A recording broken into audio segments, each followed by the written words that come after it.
Hello everyone, today we are looking at a small, but revealing interview detail from The Judge from Hell, because sometimes one sentence from an actor explains more than a long promotional campaign. While discussing the drama, Park Shin-hye said that for her, crying was not the difficult part was stopping herself from crying.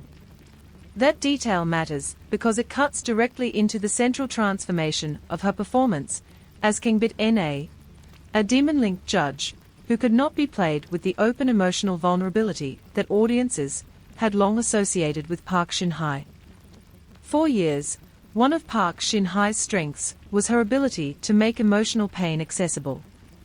Whether in melodrama, romance, or healing drama, she often excelled at allowing viewers to understand a character's suffering quickly and directly. But Kang-bit-na required almost the opposite technique. The character needed to be sharp, amused, judgmental, cruel, stylish, and frequently unreadable. If Park Shin-hye allowed too much softness into the performance too early, the demonic premise would collapse. If she played the character as only cold, the lovable wicked quality that producers emphasized would disappear. This is why the role felt so refreshing to many fans. They were not merely watching Park Shin-hye wear darker costumes or deliver harsher dialogue.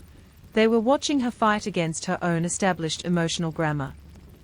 The performance became interesting because it created friction between the actress viewers remembered and the character standing in front of them.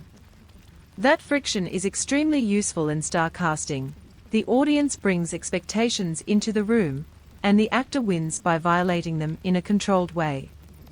Kang-bit-na worked because Park Shin-hye did not erase her warmth completely. She buried it under arrogance, humor, and violent certainty, allowing small flashes of feeling to become more meaningful when they appeared. The production framing also supports this reading.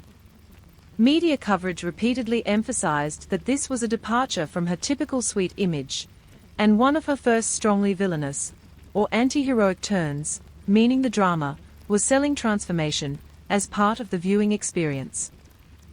The audience was invited to ask not only what Kang-bit-na would do to criminals, but what Park Shin-hye would do with a role that refused to let her behave like the Park Shin-hye people thought they already knew. That is why The Judge from Hell should not be dismissed as just a flashy fantasy series. For Park Shin-hye, it was an acting exercise in emotional denial, holding back tears, holding back sympathy, holding back the instinct to make the character immediately lovable. And maybe that is exactly why fans responded so strongly.